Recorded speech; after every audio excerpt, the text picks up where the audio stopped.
The Lord be with you. And with your spirit. A reading from the Holy Gospel according to Matthew. Glory to you, O Lord. Jesus went into the region of Caesarea Philippi, and he asked his disciples, "Who do people say that the Son of Man is?" They replied, "Some say John the Baptist, others Elijah, still others Jeremiah, or one of the prophets." And he said to them, "But who do you say that I am?" Simon Peter said in reply, "You are the Christ, the Son of the living God." Jesus said to him in reply, "Blessed are you, Simon, son of Jonah, for flesh and blood does not reveal this to you, but my heavenly Father. And so I say to you, you are Peter, and upon this rock I will build my church, and the gates of the netherworld shall not prevail against it. I will give you the keys to the kingdom of heaven. Whatever you bound on the earth shall be bound in heaven. Whatever you loose on earth shall be loosed in heaven." Then he strictly ordered his disciples to tell no one that he was the Christ. The Gospel of the Lord. Praise to you, Lord Jesus Christ. Please be seated. Habang nakikilala natin ng isang tao, dalawang bagay ang maaaring ibubunga nito.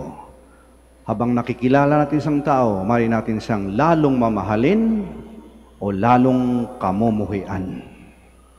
The more we come to know a person, two things. The more we will love him, or the more we will hate him. Habang nakikilala natin sa isang tao, tapos natuklasan natin sa sama pala ng ugali niya. Dahil palang kalokohan siyang ginawa. Marami palang siyang mga dirty linen na tinatago. Marami pala siyang makasalanang ginawa. Mga pagkukunit pagbalat kayo. Sabihin natin, ay ganyan pala siya, ayoko na. Kahit na gaano kayo katagal na nagkasama, pag matuklasan mo ang kanyang mga baho, sabihin mo, ay kilala na kita. Pero maaari din naman na habang nakikilala mo isang tao, matutuklasan mo rin ang kanyang mga pinagdaanan, ang kanyang pinanggalingan, ang kanyang hirap na binata, ang kanyang mga sakripisyo, ang mga lihim na kabutihang kanyang ginawa. Sinaktan siya, hindi siya naghiganti. Tahimik lang siya. Marunong siya magsakripisyo. Kaya habang nakikilala mo siya, lalo mo siyang hangaan, lalo mo siyang rerespetuhin, lalo mo siyang tatanggapin, lalo mo siyang mamahalin. Tayo, kilalang kilala tayo ng Diyos.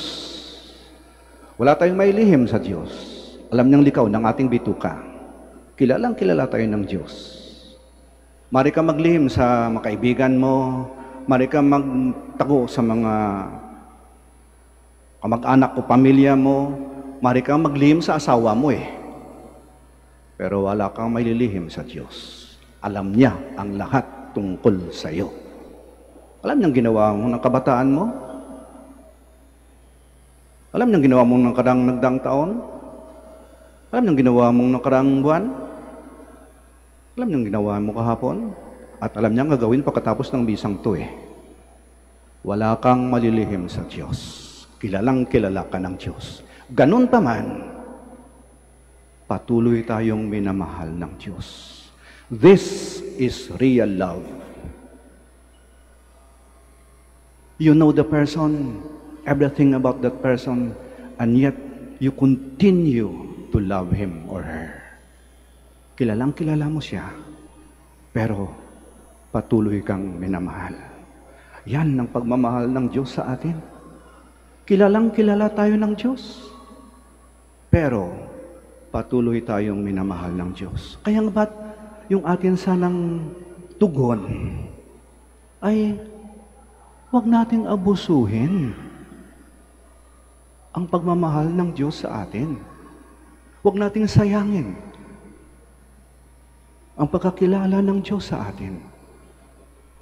Kantihan naman natin ng kabutihan. Di ba halimbawa, may taong lubos-lubusan yung pagmamahal sa iyo, kilalang kilala ka, tapos patuloy kang minamahal, parang hindi mo matiis na lokohin siya Hindi mo maatim na pagtaksilan siya Hindi mo kayang gawin na gagawa ka ng masama sa Kanya eh. Kasi pag alam mo masaktan siya, masasaktan ka rin eh. Yan ang tunay na pagmamahal. Kaya nga ba't ito'y magandang pagkakataon sa atin? Alam nyo, sa inyong pagpunta sa Manawag, saludo po ko sa inyo, kahit na hindi maulan, hindi magandang panahon, pumunta kayo rito. Bakit? May panata ako sa mahal na Birhen, may hinihingi ako, gusto ko magpasalamat, gusto ko magdasal, magsimba sa Manawag. Okay po yon. At sabihin natin, gusto kong makita ang mahal na Hinang. Gusto ko yung makita ang Panginoon, makapasok sa bahay ng Panginoon. Alam nyo, ang totoo niyan, hindi Panginoon ang mahal na ina ang ating nakikita.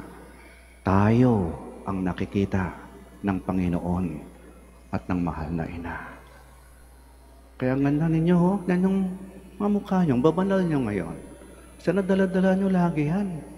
Kasi naramdaman nyo, ay, nakikita pala ako ng Panginoon. Kilalang kilala niya pala ako. Hindi ako maaaring magkunwari. Hindi ako maaaring maging ipokrito. Hilingin natin sa ating Panginoon at sa ating mahal na ina. Panginoon, mahal na ina, sana masuklian ko ang inyong tunay na pagmamahal sa akin. Kilalang kilala niyo ako, pero hindi niyo ko tinakwil. Tinatanggap pa rin ninyo ako. Sa gitna ng aking kahinaan, sa gitna ng aking pagiging makasalanan. Maraming salamat po, Panginoon. Maraming salamat po, mahal na ina. Simula ngayon, pagsisikapan kong maging karapat-dapat ng iyong pagmamahal. Kilalang kilala niyo ako, pero patuloy pa rin niyo akong pagmamahal. Iingatan ko ang pagmamahal na ito. Hindi ko ito sisirain. Hindi ko ito aabusuhin.